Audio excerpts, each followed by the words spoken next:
अगं एक वेळ काय झालं, हा इथं मिरच्या लावल्या होत्या. हा लय भारी मिरच्या आलत्या.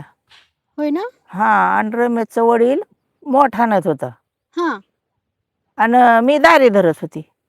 इथं ह्या वावरात. हा मोठंच पाणी मोठ चालली होती हा आणि बागीरती आपली मोठी हम्म कपडे काढली होती पवली हा त्या मोठ्याच्या पाण्यात आणि अशीच कडं इकडं गेली जांभळाला.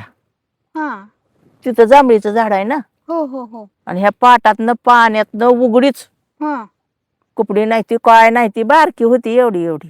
हा आणि आम्ही दोघी जणी काहीतरी करत होतो. मोठंच पाणी हा मिरच्या खुरपत होतो का काय, इथं मिरच्या लावल्या होत्या, रताळं लावली होती आणि गेली तिकडं हा जांभळं खायला.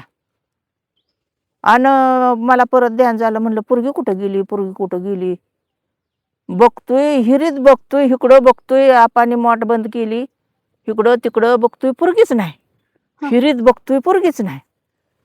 आणि मग काय घाबरलो लय आम्ही. हा आम्ही तिघंची तिघं लय घाबरलो, काकी मी आप्पा. हा आणि परत माझी कशी नदार गेली त्या तिकडं जांभळी खाली दिसली. आपा लागलो खवळाय आम्हा दोघीला. पोरे ध्यान ठेवलं नाही, हा कुठं गेली हा बघितलं नाही, हा ध्यान ठेवा म्हणलं होतं. आणि परत मग मी तिकडं जाऊन आणली. होय ना. तोपर्यंत किती नुसतं तोपर्यंत काळजीचं ते आपा कपड म्हणत झालं या असेल. आपा म्हणत ते गंड्या गंडर कुठं चुकली होती, कुठं गेली होती, किती आम्ही घाबरलोय. तिला लय खवळलं बारकीला. पण किती भीती वाटली असेल ना. मग लय भीती वाटली, लय जीव घाबरला होता. मग पोरगी एकटीच गेली बिली नाही काय नाही काय नाही.